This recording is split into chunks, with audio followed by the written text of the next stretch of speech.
میرا بندہ نوافل کے ذریعے سے میرا تقرب حاصل کرتا جاتا ہے، یہاں تک کہ میں اس کی آنکھیں بن جاتا ہوں جن سے وہ دیکھتا ہے، اس کے کان بن جاتا ہوں جن سے وہ سنتا ہے،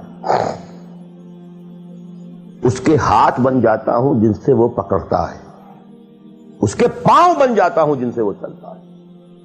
حدیث قدسی، اور سارے وہابی بھی مانتے ہیں اس کو، یہ نہ سمجھیے کہ یہ کسی صوفی کی بڑھ ہے، حدیث صحیح عند کل المحدثین۔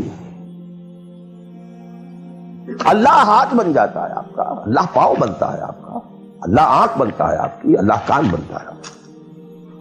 یہ بہت اونچی بات ہے، بہت اونچی بات ہے، بہت اونچی بات ہے، لیکن یہ تقرب بالنوافل کا درجہ کہاں آئے گا؟ جہاں آپ ایک اسلامی نظام کے تحت سانس لے رہے ہیں، جہاں وہ اسلامی نظام نہیں ہے، پہلا فرض تن من دھن اس نظام کو بدلنے کے لیے لگا دینا۔ اگر یہ نہیں ہے تو نماز نہیں ہے، منہ پر دے ماری جائے گی۔ میں جو کچھ کہہ رہا ہوں علی وجہ البصیرت کہہ رہا ہوں، میری پوری زندگی کے مطالعے کا نچوڑ ہے۔ نماز منہ پر دے ماری جائے گی، روزے منہ پر دے مارے جائیں گے۔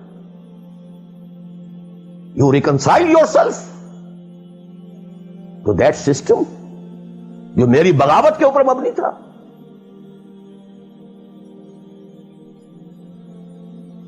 پہلا فرض یہ تن من دھن،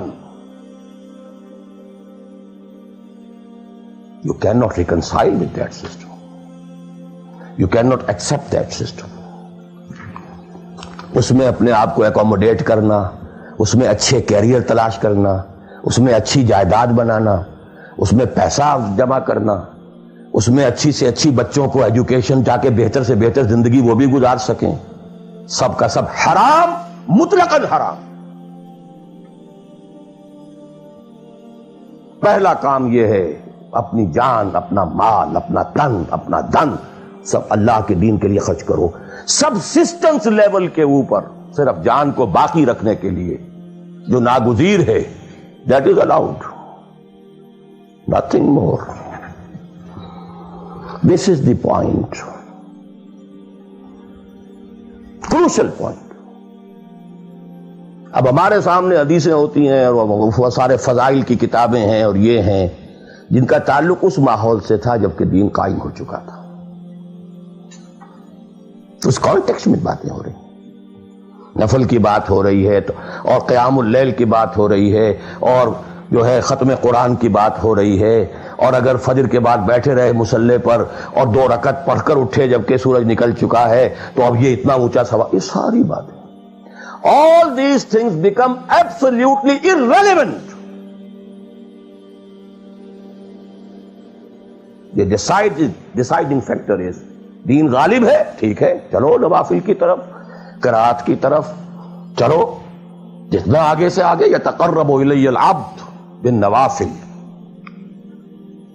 ورنہ تقرب بالفرائض پہلے فرض کرنے ہوں گے، اور فرضوں میں پہلا فرض جہاد ہے۔ Now please note this word, جہاد اصل میں اس جد و جہد کا جامع عنوان ہے، your struggle against that system۔ لہذا انما المؤمنون الذين آمنوا بالله ورسوله ثم لم يرتابوا وجاهدوا باموالهم وانفسهم في سبيل الله۔ Integral part of the definition of a مومن۔ اگر زندگی اس سے خالی ہے یا اتنی ہے، بس جتنی ہو جائے نفل کے درجے میں، اصل وقت، اصل دھارا بہ رہا ہے دنیا کی طرف، دنیا کے حصول کے لیے، جتنا پھیل سکیں، جتنا پھل سکیں، جتنا پھول سکیں، جتنی جڑیں گہری جما سکیں، جتنا کچھ اولاد کے لیے چھوڑ کر مر سکیں، جتنا اولاد کو زیادہ سے زیادہ دنیا کی سہولتیں دینے حاصل کرنے کے قابل بنا کر جا سکیں، ساری تو توانائیاں اور ساری قوتیں اور ساری صلاحیتیں اور سارے اوقات تو کپے ہوئے اس میں۔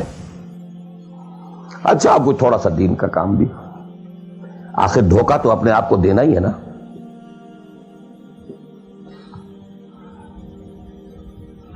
قسمت فروش عورتیں بھی تو کالے کپڑے پہن کے جلوس میں نکلتی ہیں تازیوں کے، اور سبیلیں لگاتی ہیں اور مسجدیں بناتی ہیں. They have to deceive themselves. ڈاکو لوگ نہایت سفاک یتیموں اور بیواؤں کی سرپرستی کرتے تھے. ہمارے معاشرے میں جو بستہ الف بستہ بے کے غنڈے ہوتے ہیں، ان کے ہاں بھی نیکی کا، پن کا، خیر کا کھاتا ہوتا ہے. اسی طرح کچھ مذہبی ایکٹیویٹی ہے. اصل شے یہ ہے کس ماحول میں رہ رہے ہیں. بہت خوش قسمت ہوتا میں اور آپ، پھر آپ اچھے سے اچھا پہنتے، کوئی اعتراض نہیں، اچھے سے اچھا کھاتے. قل من حرم زینۃ اللہ التی اخرج لعبادہ والطیبات من الرزق.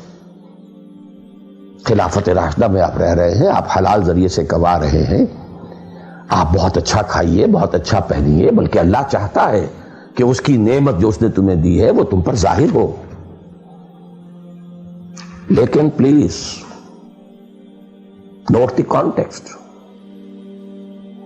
دین مغلوب ہو اور آپ اچھا پہننے اور اچھے کھانے کی فکر میں ہو. مجھے جملہ یاد آ رہا ہے حضرت ابو بکر کا رضی اللہ تعالی عنہ. تھوڑا سا مسئلہ ہوا تھا کہ لوگوں نے کہا کہ زکوٰۃ ہم دیں گے لیکن زکوٰۃ ریاست کو نہیں دیں گے، اپنے طور پر خرچ کریں گے.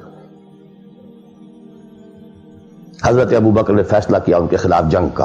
حضرت عمر جیسی شخصیت بھی مشورہ دے رہی ہے کہ دیکھیں نہیں، 2 فرنٹ پہلے ہم نے کھولے ہوئے ہیں. جیش اسامہ کو بھی آپ نے روکا نہیں، جائے حضور نے تیار کیا تھا. پھر جو مرتدی ہو گئے، کسی اور کو نبی مان لیا، ان کے خلاف تو جنگ کرنی ہی کرنی ہے. لیکن یہ تو صرف نماز بھی پڑھ رہے ہیں اور یہ زکوٰۃ کا بھی انکار نہیں کر رہے، صرف ہمیں نہیں دے رہے ہیں. تو ان کے ساتھ ذرا مصلحت کا تقاضا یہ ہے کہ کچھ نرمی کی جائے. ان کے بڑے پیارے الفاظ تھے، ایبدل الدین وانا حی. کیا دین میں تغیر کیا جائے گا جبکہ ابھی میں زندہ ہوں؟ خدا کی قسم اگر یہ حضور کے زمانے میں زکوٰۃ کے اونٹوں کے ساتھ ان کے باندھنے والی رسی بھی دیتے تھے، اور اب اگر یہ کہیں گے کہ اونٹ لے جاؤ رسی نہیں دیں گے، تب بھی میں قتال کروں گا، اور خدا کی قسم کوئی میرا ساتھ نہیں دے گا تو میں اکیلا جاؤں گا. اور اے عمر تمہیں کیا ہو گیا؟ تم جاہلیت میں تو بڑے سخت تھے، اسلام میں آ کر تم نرم ہو گئے ہو. یہ ڈانٹ ابو بکر پلا رہے ہیں عمر کو رضی اللہ تعالی عنہ.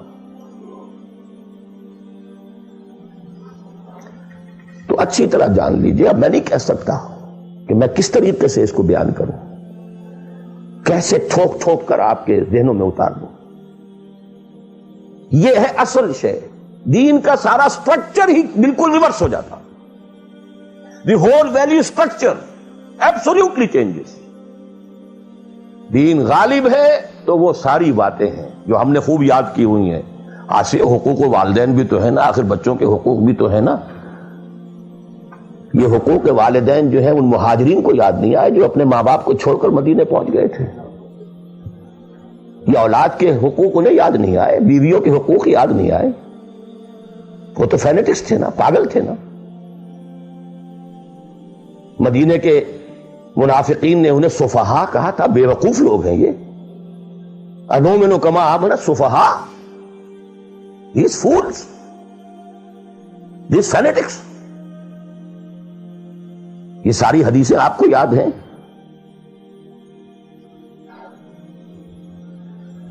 فرق ہے. اسلام غالب ہے تو مسئلہ کچھ اور ہے. اچھا کھائیں، اچھا پہنیں، نوافل ہے، نوافل پر نوافل ہے. جتنی ترقی کیجئے دنیا میں کرنا چاہیں دنیا میں کیجئے، روحانی ترقی کرنا چاہیں روحانی ترقی کیجئے. سارے میدان کھلے. علم میں، پروفیشن میں، کسی خاص فن میں ترقی کرنا چاہے کیجئے. دین غالب نہیں ہے اور آپ خود 50%، 60%، 70%، 90% کافر ہیں، اس لیے کہ اس ماحول کا جز ہیں جس میں کفر کا نظام ہے.